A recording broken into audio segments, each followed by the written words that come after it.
So good morning and welcome, and thank you for your patience. We apologize for this 15-minute delay. And I therefore request Babisa, the President, to begin, and then the President Emeritus will start. Bulawa. Thank you, ladies and gentlemen of the media, for joining us today as we unpack the results of the 2021 local government election and what these results mean for the IFP. Can I also greet His Excellency Umntwana wa Phindangene, the TG, and my colleagues. As you can imagine, we are pleased and humbled by the exceptional performance of the IFP, particularly in KwaZulu-Natal. It confirms the strong partnership of trust that we have built with the people. While we have good reason to celebrate our electoral success, the time of celebrating must be short-lived, because we know how much needs to be done. We will waste no time in getting to work. From the onset, I want to thank the people of South Africa, the voters who heard the message of the IFP and responded to it on the 1st of November by giving us their support and their vote. I want to make it clear that we do not take these votes lightly. We understand that South Africa has hit rock bottom and that every vote for IFP was an appeal for change, an appeal for a leadership that our people can trust. As the President of the IFP, I would like to express our deep appreciation to the IFP's founder and President Emeritus, Prince Mangosuthu Buthelezi, for allowing us to honor his legacy in this campaign. Prince Mangosuthu Buthelezi was not a mere figurehead in this election. He worked incredibly hard, taking our message of hope to the electorate. We are humbled by the energy and time that he gave to this campaign. It was an inspiration to many of our leaders and structures, urging us to keep going and do more. I therefore want to thank Prince Buthelezi on behalf of the IFP because of the good results, because the good results are in large part not only due to his contribution, but to the brand that he built over many years. It is a brand that we, as the leaders of the IFP, are proudly taking forward. Many of our leaders at all levels worked tremendously hard, and we are sincerely grateful.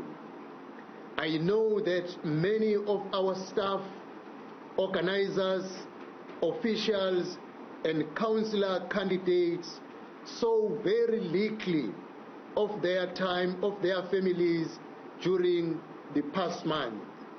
I thank them all, not just for their commitment, but for doing it with such obvious belief in the IFP's importance to the future of good governance. Above all, we thank God for a peaceful election that took place in the midst of the threat of COVID-19. We will render our service both to God and His people, the people of South Africa. I therefore make a commitment today that the IFP will honor every vote, providing ethical leadership and servant leadership to secure good governance where we have been asked to govern. To ensure that we do this, within 14 days after the inauguration of all new municipal councils, we will be entering into a performance agreement with all our mayors, which will focus on the implementation of the 10-point plan contained in the IFP's 2021 Local Government Manifesto. After the first 100 days in office, the performance of every mayor will be monitored and reviewed against this agreement. If any one of them has failed to perform, the IFP will not hesitate to withdraw him or her. We have no intention of coming to the voters in 2024 to apologize for our poor performance and ask for another chance. We're not prepared to do that. Complacency and mediocre services will not be tolerated. Good and competent governance is what people need. We will give the electorate every reason to believe in the IFP's solid record of integrity and good governance. We will honor every vote as a way of saying thank you for putting your vote to trust the IFP. Having received such a strong support, the IFP will now be expanding its work of improved service delivery, particularly here in KwaZulu-Natal, where we serve as the strongest opposition to the ruling party. The IFP intends making a powerful impact on the way things are done, especially in the province of KwaZulu-Natal. We are serious about running clean municipalities. In all the municipalities where we will take over to govern, the IFP will be doing an audit of current contracts and appointments to ensure that they all meet with the regulatory standards. Where necessary, we will recruit efficient municipal managers and CFOs who will assist our political office bearers to run clean governance. Jobs for PALs is out, tender fraud is out, mismanagement and wasteful expenditure are definitely out. Consequence management will be the order of the day. We will not tolerate even a hint of corruption. Because of this fundamental principle of the IFP, we will not compromise when it comes to cooperation with other political parties. Indeed, there is an unavoidable need for coalition and cooperation necessitated by hung municipalities.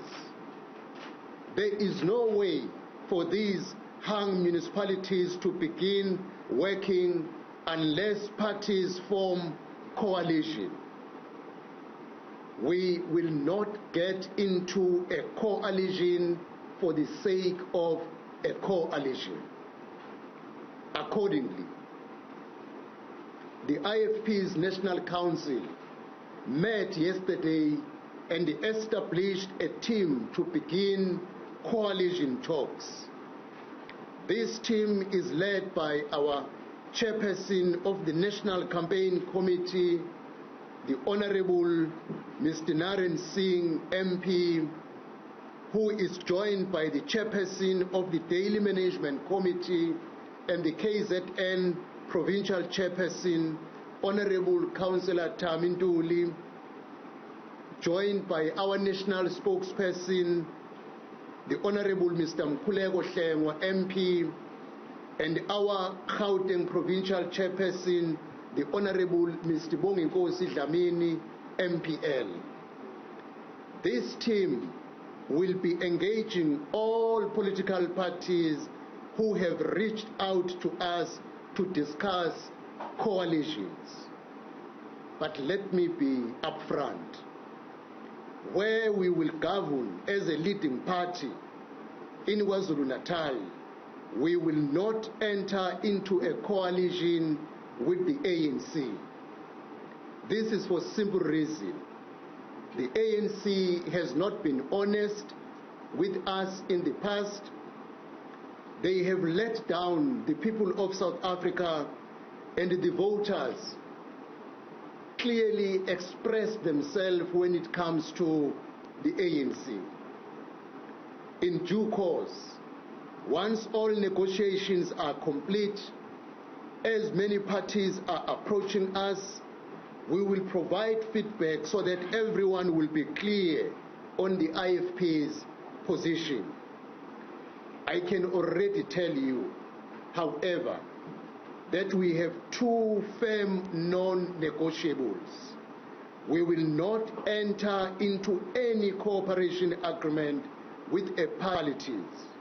In all the municipalities where we will take over to govern, the IFP will be doing an audit of current contracts and appointments to ensure that they all meet with the regulatory standards. Where necessary, we will recruit efficient municipal managers and CFOs who will assist our political office bearers to run clean governance. Jobs for PALs is out, tender fraud is out, mismanagement and wasteful expenditure are definitely out. Consequence management will be the order of the day. We will not tolerate even a hint of corruption. Because of this fundamental principle of the IFP, we will not compromise when it comes to cooperation with other political parties. Indeed, there is an unavoidable need for coalition and cooperation necessitated by hung municipalities. There is no way for these hung municipalities to begin working unless parties form coalition. We will not get into a coalition for the sake of a coalition. Accordingly, the IFP's National Council met yesterday and established a team to begin coalition talks.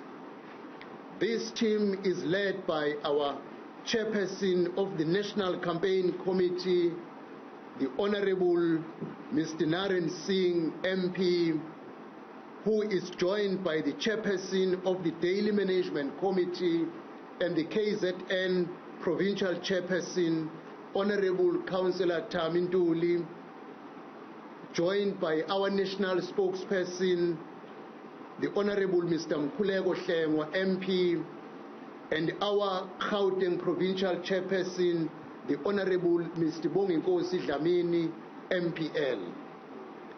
This team will be engaging all political parties who have reached out to us to discuss coalitions. But let me be upfront. Where we will govern as a leading party in KwaZulu-Natal, we will not enter into a coalition with the ANC. This is for simple reason. The ANC has not been honest with us in the past. They have let down the people of South Africa, and the voters clearly express themselves when it comes to the ANC. In due course, once all negotiations are complete, as many parties are approaching us, we will provide feedback so that everyone will be clear on the IFP's position. I can already tell you, however, that we have two firm non-negotiables. We will not enter into any cooperation agreement with a party that advocates or supports racism. Neither will we enter any cooperation agreement with a party clouded by controversies of corruption and municipal mismanagement. Our aim is to provide the best level of service possible and to do so with absolute integrity.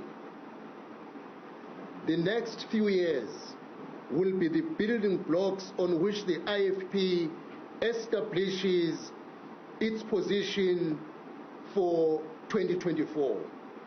We intend taking back the province of KwaZulu-Natal in the next national and provincial elections, and we believe that the electorate is ready to walk this path with the IFP to restore integrity to governance. As this is the path forged by the IFP's founder, we thank all South African compatriots for partnering with the IFP in its mission of rebuilding our communities. We are sober and we understand the huge responsibility the voters placed on our shoulders. We will not disappoint the voters.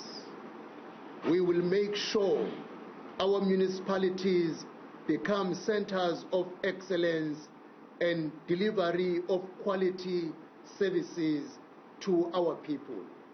This is the promise and commitment we make as the IFP to the people of South Africa. Thank you. Thank you very much, Mr. President, for that statement. May I at this point in time request the IFP founder and President Emeritus, Prince Buthelezi, to address us. How is it? Ladies and gentlemen,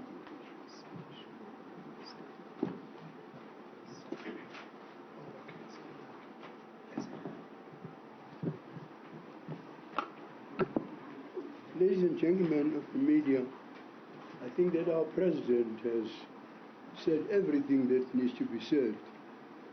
And I would like simply to echo his appreciation to the electorate for putting their trust in the IFP. While some of the votes were received are clearly from people who have identified the IFP as a solution for our country's present crisis, many of the votes represent people who have worked with the IFP for decades. These stalwarts and patriots have worked alongside us as South Africa went through some of the greatest crises, as you are aware, ladies and gentlemen. They know what the IFP is capable of, and I want to thank them specifically for keeping the faith and for keeping the IFP strong.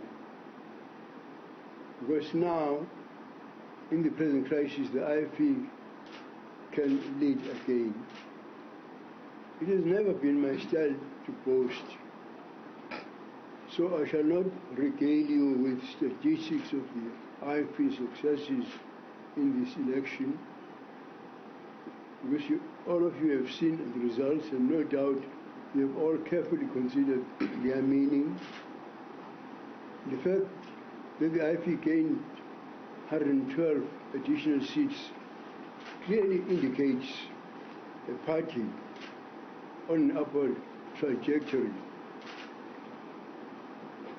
But this is no surprise, of course. Already in 2019, if you may remember, the IFP was placed on a strong upward trajectory, after which we continued to win by-election after by-election. We were called the comeback kids, and everyone expected the IFP to do well in 2021. The deterioration in our country's governance and well-being has only served to emphasize the IFP as a champion of integrity. The IFP feels a very specific need in the present body politic, the need for trustworthy leaders. And I'm incredibly proud to see the IFP taking forward its legacy of leadership, integrity. It is a source of great satisfaction to me, ladies and gentlemen, to know that the IFP remains strong and uncompromising on its principles. It is really a vindication, I think, of the careful path we've walked to transition from the IFP's first chapters to the maturing of a party that constantly punches above its weight. I would like to express my support and appreciation for the leadership provided by our President. Under his guidance, an enormous amount of work was put in to ensure the success of our campaign. To all who contributed, I say thank you. Indeed, I say thank you as well to you, ladies and gentlemen, as our country's journalists and reporters for working tirelessly to bring news, updates, and thought-provoking debates into the public domain. Thank you for being vigilant against electoral fraud and for holding not only government but also the IEC accountable at every turn. So long as the pillars of our democracy remain intact and functioning, there is hope, I think, for our country, South Africa. I look forward now to seeing the IFP's impact. This indeed is just the beginning, and I would really thank you, ladies and gentlemen, for coming here to give us the opportunity to give you this briefing on a Sunday morning. Thank you very much. Thank you very much to the President Emeritus. We will now take questions. Introduce yourselves and the media houses which you come from, and we will be good to go. So, what's my first? Shoot, yeah.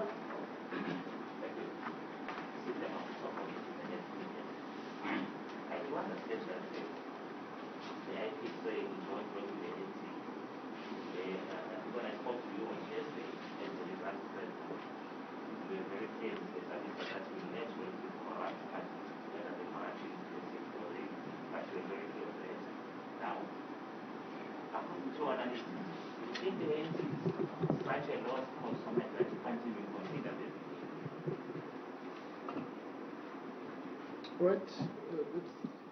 Let's take one. Let's give you a quick chance to get a glass of water. We're back with more on the press briefing of the IFP in a moment. Do stay with us.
many municipalities.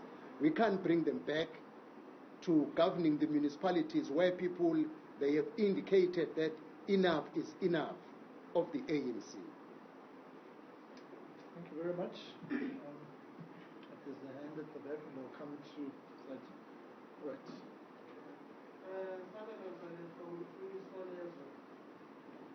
First question, have you finalized the list of all your mayors that will be elected? And then also to go back to the issue between the IFP and the ANC.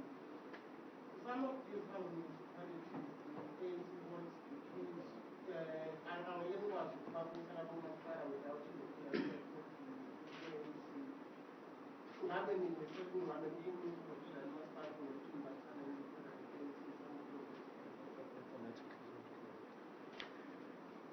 then Sabelo, the IFP National Executive Committee will be sitting tomorrow to finalize the deployment of office bearers to the various municipalities that will be leading as a political party.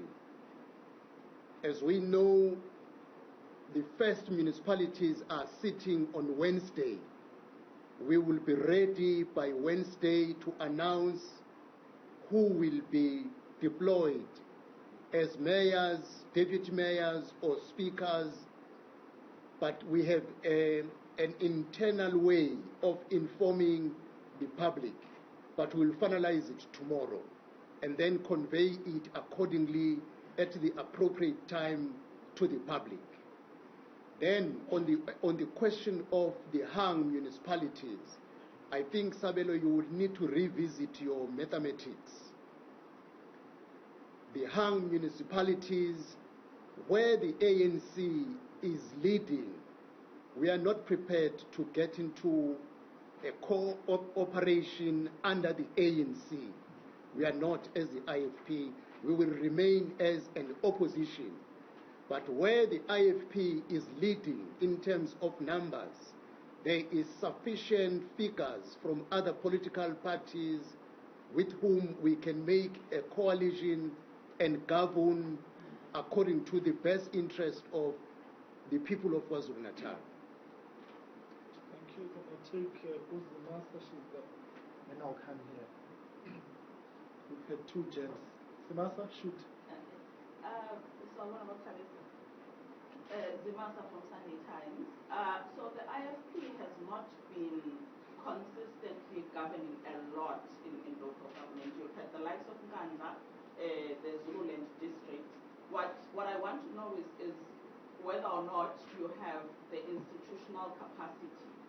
And in terms of corruption, I get a feeling that you believe the IFP is completely insulated from people taking advantage if you believe that your employees are not going to entertain corruption. But you have people who have been living off inflating tenders and and doing a whole lot of wrong things, and you guys are taking advantage of that culture at some municipalities. What is the plan regarding those 2 points? Firstly, on the question of institutional memory or capacity, the victory was not a surprise. We knew we will do very well in the local government election. So we had done our groundwork. We have made the preparation. We have taken stock. We know the municipalities where we will have to employ new municipal managers. We have done the groundwork because we were not caught off guard. We had done the preparation for the campaign, and the indications were clear that we will win a municipality A, B, C. We were very clear on that one. So we will not be found wanting.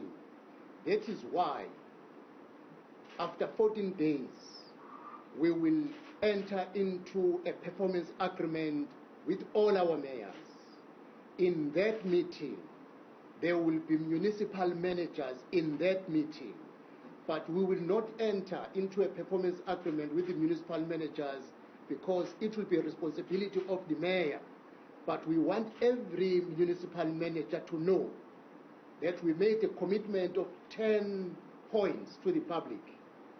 Both the mayor and the municipal manager have a responsibility to ensure that we deliver what we promise to the people of our country. So now, on that issue, we are well and good.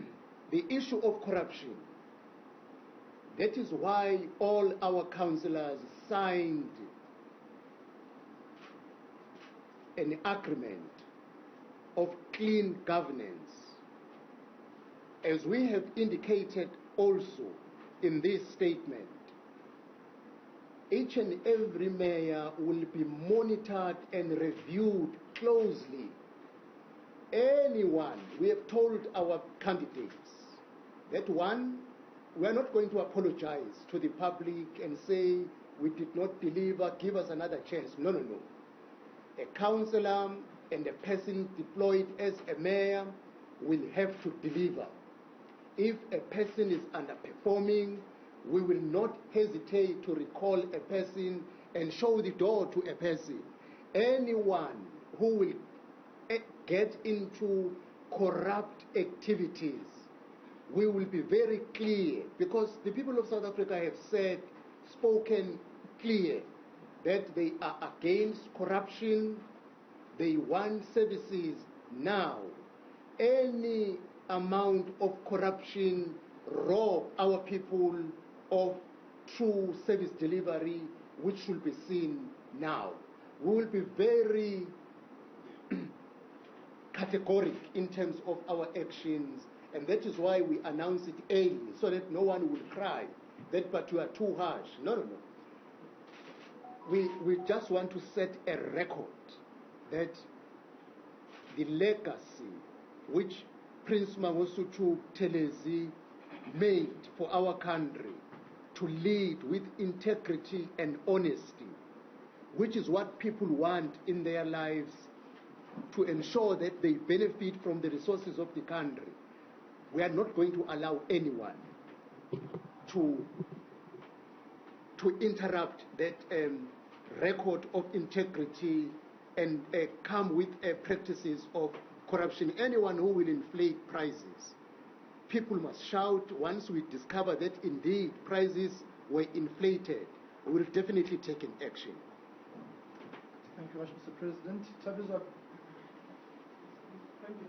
Mr. Tabisa, I just want to know, it looks like you are going to have a problem forming municipality government in any of the municipalities that you did not get after affected.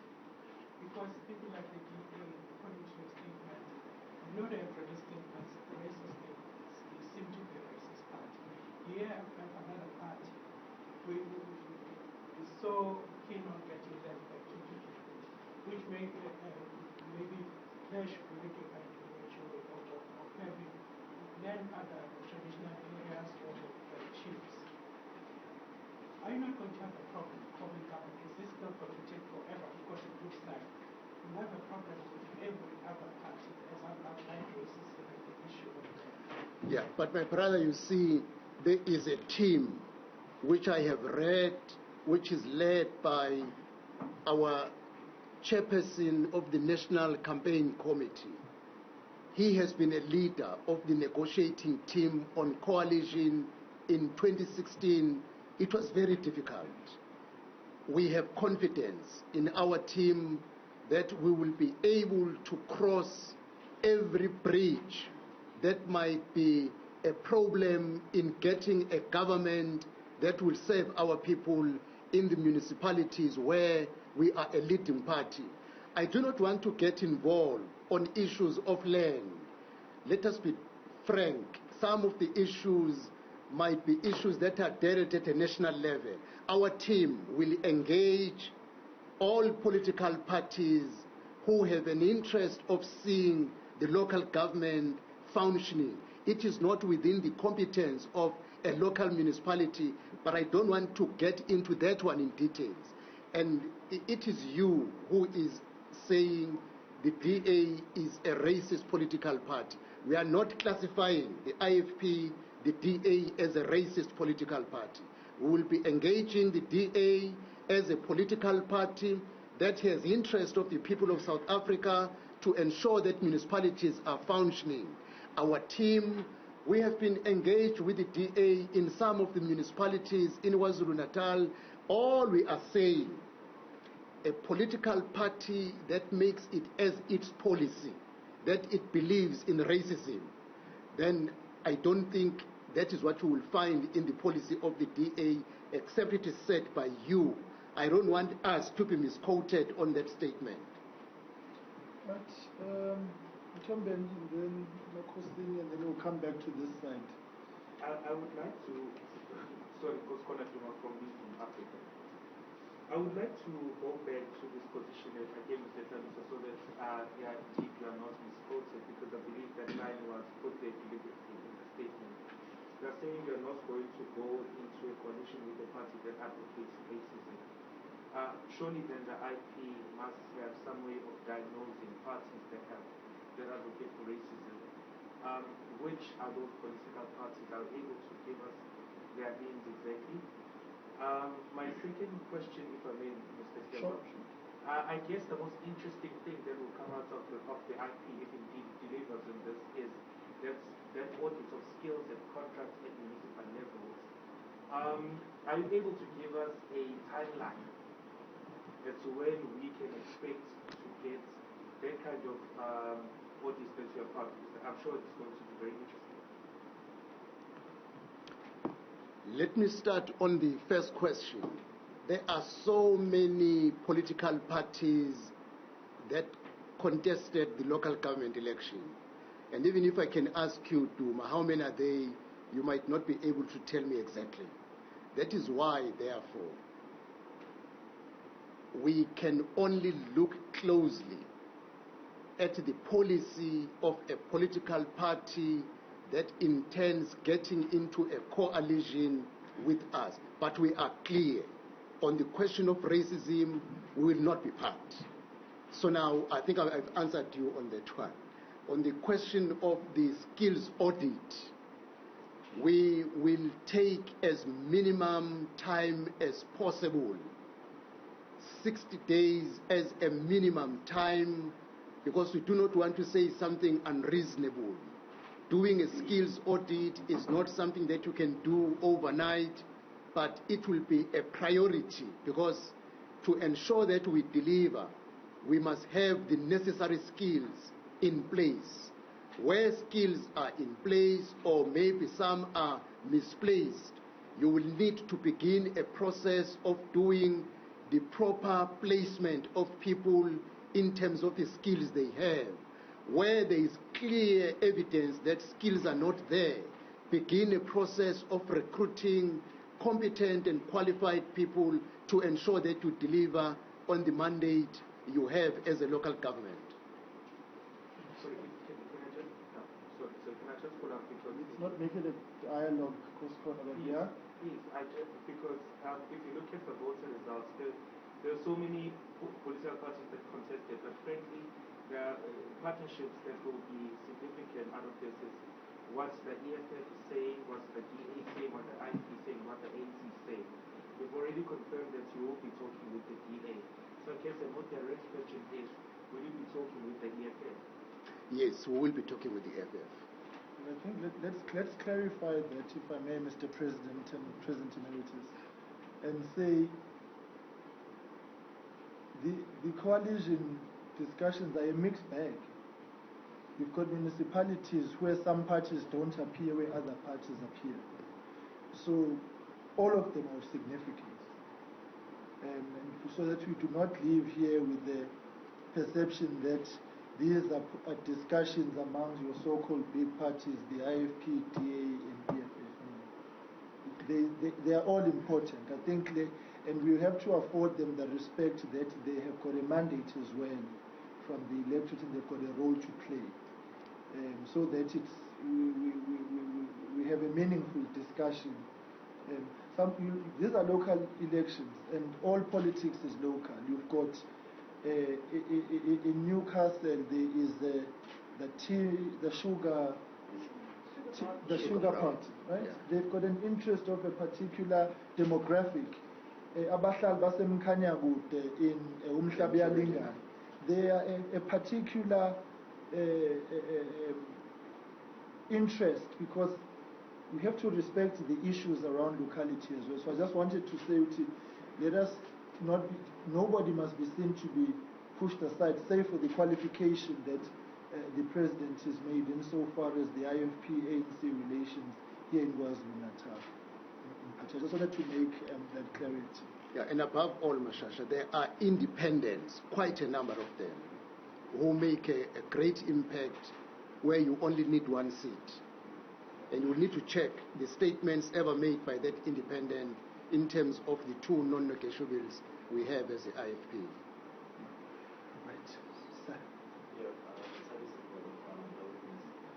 just want to know, does the IFP have a defining policy? I mean, good governance, anti-corruption, and I think even the 10-point plan for the manifesto are sort of like broad objectives. So like the IFP has sort of like a defining policy. I mean, the IFP, the EFF has come out with a number of policies. Some of them, as you say, are national policies, but I'm more interested in something that is local. You know, how is the IFP going to increase rates in northern KwaZulu-Natal? Insourcing and trying to keep people from leaving municipalities and coming to Interior. The IFP have policies in place for those kinds of situations. Yes, but I think at a larger scale, the today's engagement with the media was to lay out what we have done. If you then want to get into the policies, it's really a matter for another day. We wouldn't really think it would be fair to start getting on policies now, other than what we have felt should be the key, the gist of today's briefing. But on all matters, we do have policies. In fact, we have governed, and we are still governing municipalities. We know what needs to be done and how it has to be done. We govern the province for 10 years. Yeah, we govern the province for 10 years. So now, in terms of policies, we are rich as the IFP, but I don't think it is the right time to deal with this one now. Chair of NCC? Yeah, President, if I might just come in on that.